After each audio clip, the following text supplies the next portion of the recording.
Hello student, standard 9 mathematics में exemplar questions में exercise 1 में पहले 4 एमसीक्यू हम देखेंगे। पहला क्वेश्चन है कि every rational number is an integer, a real number, a natural number, a whole number. Question बड़ा ट्रिकी है, लेकिन अगर आपको कंसेप्चुअल क्लियर है कि भाई इंटीजर क्या होता है, रियल नंबर क्या होता है, नेचुरल नंबर क्या होता है, होल नंबर क्या होता है, तो ये ऐसा एमसीक्यू कितना भी टेढ़ा मेढ़ा या उलट फुलट या फिर कितना भी तोड़ के पूछे आप लोग को आ जाएगा। इंटीजर से हो गया, इंटीजर का मतलब होता है z, और z में कौन से नंबर इंक्लूड होते हैं। तो ऑल नेगेटिव नंबर्स लाइक जैसे -3, -2, -1, 0 हो गया, and all the positive also that call 1, 2, 3 and so on. ठीक है, तो ये हो गया इंटीजर। क्या हर एक इंटीजर रैशनल नंबर बन सकता है? तो चेक करते हैं कि रैशनल नंबर को हम रिप्रेजेंट करते हैं p/q के फॉर्म में। अब यहाँ पे p और q दोनों ही हमें क्या लेना है? सिर्फ और सिर्फ इंटीजर। तो क्या 0/0 हम rational as an rational number हम रिप्रेजेंट कर सकते हैं? हाँ, रिप्रेजेंट तो कर सकते हैं, लेकिन क्या वो नंबर कहलाएगा? तो चलो और एक एग्जांपल देखते हैं कि जैसे p अगर मैंने कोई भी नंबर ले लिया, सपोज़ 2 ले लिया, जैसे -2 ले लिया।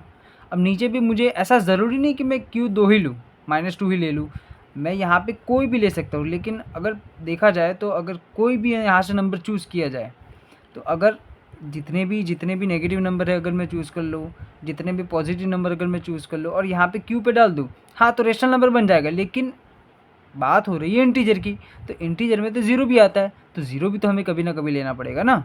तो अगर ज़ीरो हम यहाँ पे ले रहे हैं, तो ये नंबर जो है वो क्या हो जाएगा? Not defined. तो इसीलिए इसका आंसर इंटीजर नहीं है। चलो और आगे समझते हैं कि ऑप्शन बी लिखा है कि अ रियल नंबर। तो real, every rational number is a real number. Yes, कैसे? क्योंकि रियल नंबर में दो तरह के नंबर होते हैं, दो नहीं, जैसे रेशनल हो गया, इरेशनल हो गया। Real number contain all rational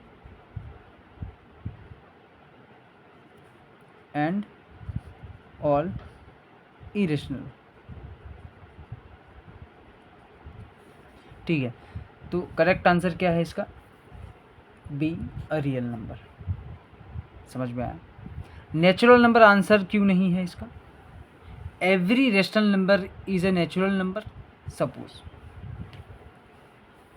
अगर हम p/q में हमें नंबर लिखना है, तो p में सपोज़ अगर हम 22 लेते हैं और यहाँ पे सपोज़ हम 7 को इंटीजर लिए, तो 22/7, यानी कि p और q में हम ऐसे नंबर चूज़ करते जाएंगे तो ये तो नंबर ऐसे कोई भी रैंडम नंबर बनते जाएंगे, जैसे 3/7 हो गया, 5/2, कोई भी रेशनल नंबर हम बना सकते हैं।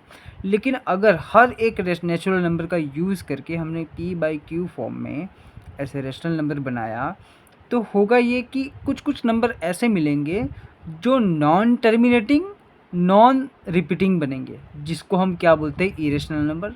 That's why all the natural number are not a rational number। तो इसके बाद आता है a whole number. Whole number में तो ज़ीरो है ही, तो होल नंबर तो वैसे ही नहीं, तो करेक्ट आंसर है बी। चलो आगे बढ़ते हैं। Question number 2, between two rational number option are there are only rational number and no irrational number.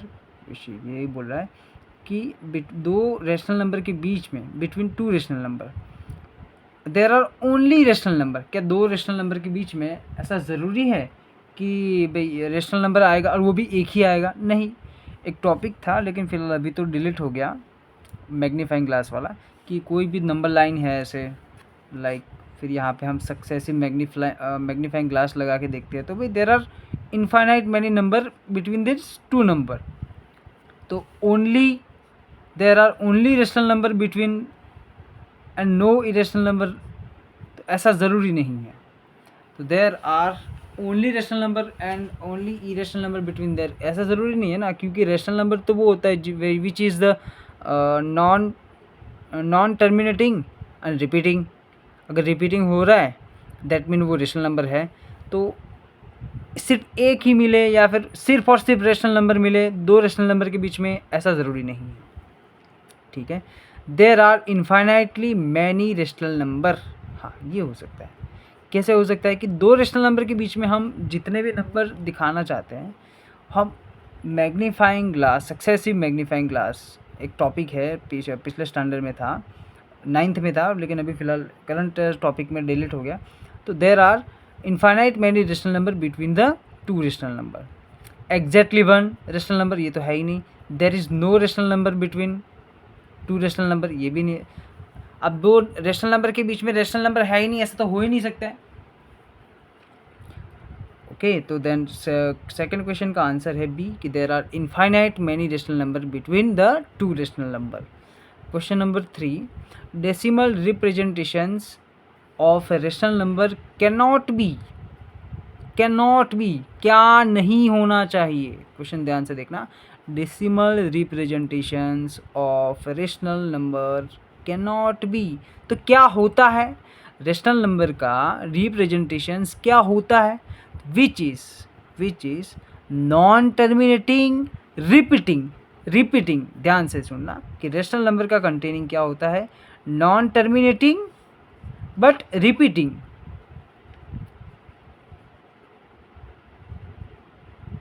Which is the rational, ठीक है। सो कैन नॉट बी बोला है, तो देन और option A is correct option, non terminating non repeating is the correct option. सिर्फ और सिर्फ terminating तो हो ही नहीं सकता, सिर्फ और सिर्फ नॉन टर्मिनेटिंग नहीं हो सकता है। ये ऑप्शन 2 बार हो गया रिपीट। फिर है टर्मिनेटिंग, तो correct option is A option, non terminating non repeating which can not be a rational number. क्योंकि अगर जैसे non terminating non repeating number है भाई, तो ये तो क्या हो जाएगा, ये तो इरेशनल नंबर हो जाएगा, ठीक है। चलो, अगर आपको इरेशनल नंबर का भी अगर पता है तब भी आप इसको क्रॉस कर सकते हैं, तब भी आपको ये आंसर फटाफट से आ जाएगा।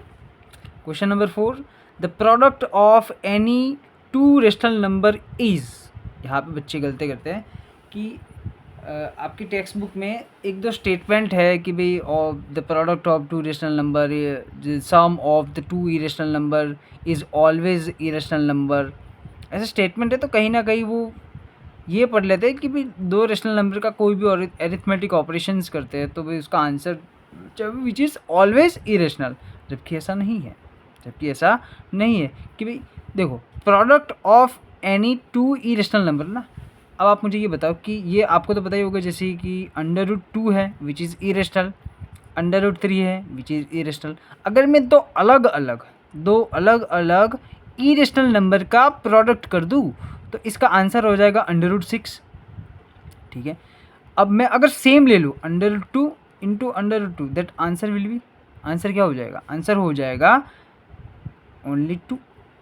तो ये तो रेशनल नंबर हम बोल सकते हैं इसको, डिवाइड बाय नीचे कुछ नहीं तो 1 है, तो दैट 2/1 इज़ रेशनल। एंड यहाँ पे भी मैंने यूज़ क्या किया, यूज़ तो मैंने इरेशनल नंबर का ही किया, तो दो इरेशनल नंबर का प्रोडक्ट किया, दैट आंसर क्या आया भाई मेरा, अब इरेशनल आया।